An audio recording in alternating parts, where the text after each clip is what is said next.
We're going to be doing Taekwondo drills today, so maybe you're looking to improve your kick flexibility.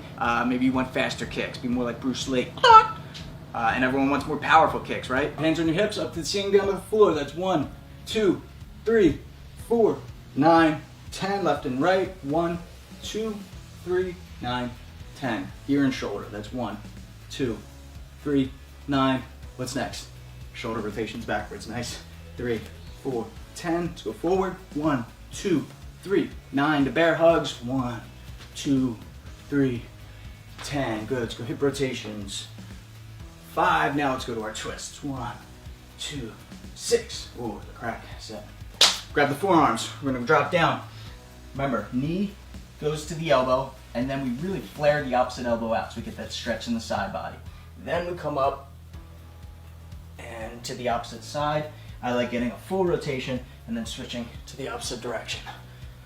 That's 5. Now if I'm going too fast for you guys, don't worry. You can always pause the video. Always go at your own pace. The point of a warm-up is not to exert yourself. It's to limber up. Limber up the muscles and prepare for the intense workout ahead. So what we're going to do to start to open up the hips now is let's do a side lunge. So widen up the stance more than shoulder width apart. Toes are really facing outward this time. And we're going to drop down to one side. Bend that knee. And then we're going to come up and to the opposite side. Up to the opposite side. Up, back down. And now we're just going to go across. So try to keep your hips as low as possible. We're not going up this time. We're just going side to side. Side to side. Now we're going to go into our Taekwondo footwork drill. Very similar to our boxer's bounce. We're going to start in the side stance. Okay? If I face you, it looks like this. Both feet are on one route. In boxing, you're going to be a little bit more squared, usually, depending on your style. But for the sake of this drill, we're going to be practicing our side kicks. We're going to be in the side stance. So you can see this line that goes right down the center. I have both feet balanced on that rail. So I don't want you to jump up and over. I want you to go. Now what it should actually look like, without the exaggeration, is this. So there's a little bounce. I go forward, I bounce, and back. I bounce, forward, back. Okay, so practice that with me. Ready? Bouncing. Blitz, go forward, bounce, and back. Go, and back. All right, now we're gonna start to work our chamber now, okay? Let's use this X on the ground right here as a marker. My lead foot is on that X. I'm going to pendulum step. Now my rear foot is on that X. This foot comes up. As it goes back down, it replaces and stays on that X, okay? Notice that point there. One thing I want you to work on too is keeping your head over the support leg. All right, so try not to tilt this way, you'll fall back. And if you're too far forward, you'll fall forward, okay? So what we're gonna do is bouncing. When I say go, it's going to be a pendulum step, knee up to your chest, and back down. So the bounce. Ready? Go. Go. You guys got it? Go. Last one. Go. And good. Switch your stance. Same idea. Just using the opposite knee now. Go. Good. Go. Last one. Go. And switch back. Now we're going to add on the actual kick. Side kick. Did you guess it? Did you know it? All right, so what we're gonna do is replace that lead foot, high chamber, extend the leg out, re-chamber, back down.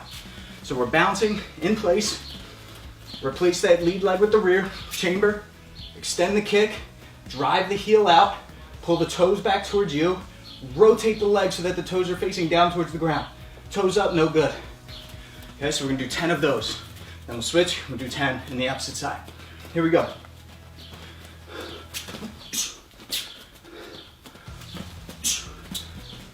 All right, once you get 10, then we're just gonna switch, go to the opposite side.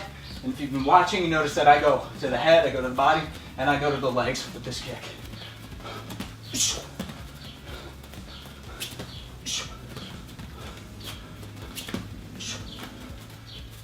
All right, once you get all 20 kicks, feel free to take a break.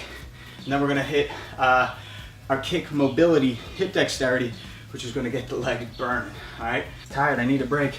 No, I'm just kidding. All right, I'm gonna show you how you can use a stool or a chair or the wall for assistance in this next exercise. Okay, so what we're gonna do is, just like we did in previous class, where I really want you to root your foot into the ground.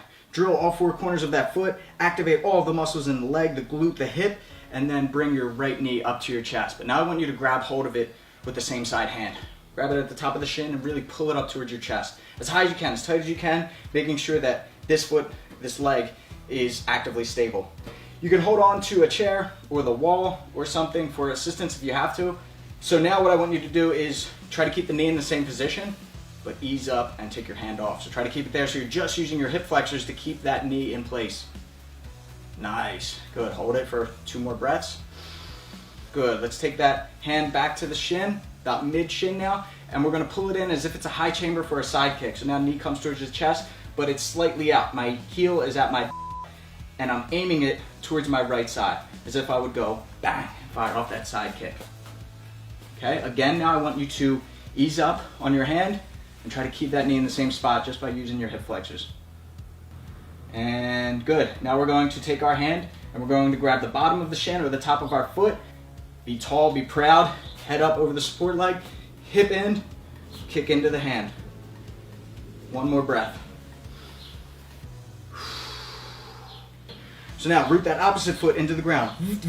Drill all 4 corners in, and then lift the opposite knee up towards your chest. Assist with your hand, and then we're gonna get 3 breaths without using our hand. Good, take that hand now, top of the shin. Okay, now we're gonna grab the low shin or top of the foot, and good, let's release and shake it out. Now we're gonna work on actually throwing our kicks now. This is where it's gonna start to burn. So we're gonna start off with a front kick, and it's just gonna be 1, 2, 3, 4, and we go to 10. And then we hold it, and then we just pulse up and down 10 times. And then we hold it for 10 seconds, static. Then we change to the side kick, and we do the same thing. We do 10 kicks, 1, 2, 3, 4, 5, 6, up to 10. Then we do pulses, 1, 2, 3, up to 10, and then we just hold it, static for 10 seconds, as high as we can. Then we do it with roundhouse kicks, 1, 2, 3, then we do pulses, then we just hold static for 10. You can see how much that would work your balance, right? You're on this leg for a long period of time. There's a lot of momentum and movement going on, so you have to make sure that the stabilizers are working. But like I said, to make sure that we get the most out of this exercise and we can really isolate the legs that are working, let's just use a chair or a wall. All right, you're gonna put your hand, 1 hand on the chair, opposite foot comes up, and we're just gonna do front snap kicks. Now at first, they may be low. You may be kicking someone in the groin, but I want you to eventually try to get it above the belt or even higher, right? 1, 2, 10. After you get your 10th one, then I'm just gonna have you pulse up and down. So keep the leg extended, up and down. 2, 3, 4, 10, and just hold it. 1, 2, 10. It's tough. Okay, so chamber that leg up high if you have to hold it at first, then release. We're gonna do 10 side kicks. All right, get a nice step, full extension. Bang, 2, 3, 10. Now pulse. 1, 2, 10, and hold. 1, 2, 10. And we're gonna go to the roundhouse kick. You guys got this. Come on, stay strong for me. All right, 10 kicks. 1, 2, 10. Pulse. 1, 2, and a 10-second hold. 1, 2, 10. Nice. All right, guys. So feel free to pause the video here. Got to even it out. All right. Don't chicken out on me. Then you're gonna go to the opposite side, do the other leg. You got 10 front kicks, 10 pulses, 10-second hold. 10 side kicks, 10 pulses, 10-second static hold. 10 roundhouse kicks, pulses, 10-second static hold. All right. Then you guys can take a rest. Then we're gonna come back and we're gonna do a nice deep stretch to work on hip flexibility to be able to throw high kicks.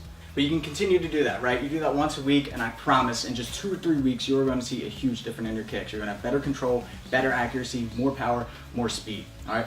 I want to hit them behind the ear with a hook kick. Bang.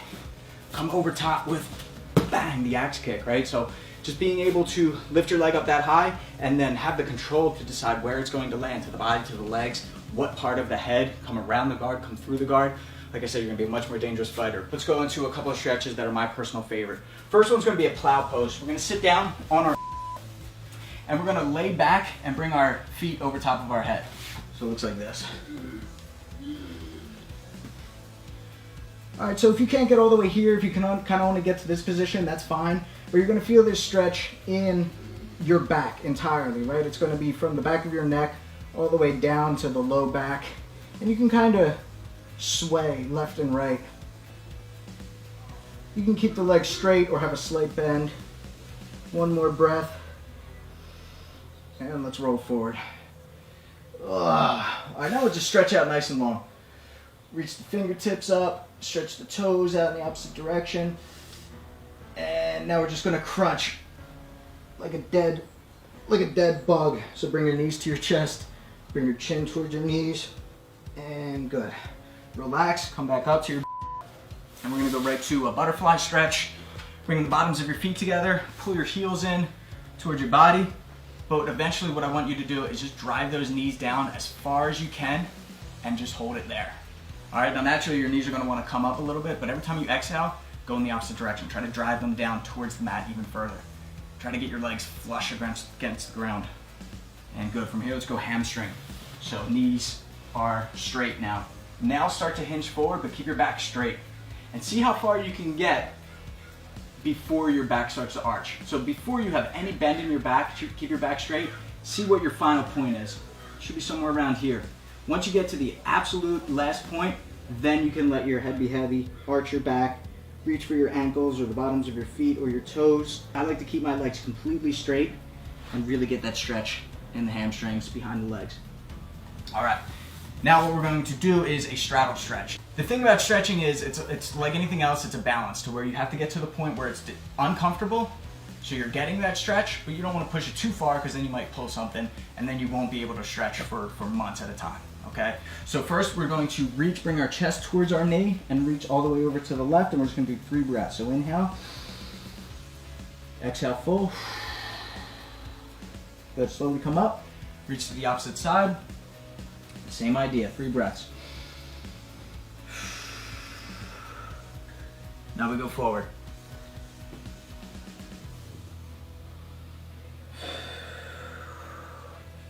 All right, now from here, scoot your butt in, your hips in, so you get a little bit wider, just a little bit more. You want to push it just a little bit more. Like I said, if it's so uncomfortable to the point where you're like, that hurts, it doesn't feel like a healthy discomfort, then don't do it. All right, so what I like to do is I like bringing my elbow towards my knee or towards the ground right near the knee. But now if you can, I'm gonna take the opposite hand, swoop up towards the ceiling and almost turn away from your knee like you're trying to bring your chest to face the ceiling. And then bring that arm like you're reaching for the opposite foot over there. It pulls our upper body back because we can't stay tall when we throw our kick. So this stretch right here is a game changer. Let's get one more breath. Fill that balloon up, push the ribs out a little bit more, and exhale full. Just come to the opposite side now. Right elbow towards the right knee into the ground. Left arm reaches up, chest faces towards the ceiling as the hand reaches for the opposite foot. All right, so just a real quick explanation of what I'm talking about there. Whether it's a side kick, a roundhouse kick, an axe kick, something where I'm trying to lift my leg up high and hit them with my foot to their head. Oftentimes, if you lack flexibility here, it looks like this. You have to lean the upper body all the way back because this doesn't have enough space, this doesn't have enough room to be able to stay tall when we throw it. But the balance comes from when you spin a top, right? If you spin it on an angle, the top's gonna fall over. Our head is the handle of the top and our foot is the pivot point. So we want to stay tall, bang, when we throw our shots, when we throw roundhouse kicks, side kicks, right? So now we land in a balanced position. Otherwise, we throw a kick and we're like this, okay? So you got to stretch everything. You don't think about areas like the torso as a place that can be flexible. But once you start to stretch it, you'll feel it. And then once you start to gain the benefits from it, then you'll notice how much better your kicks are.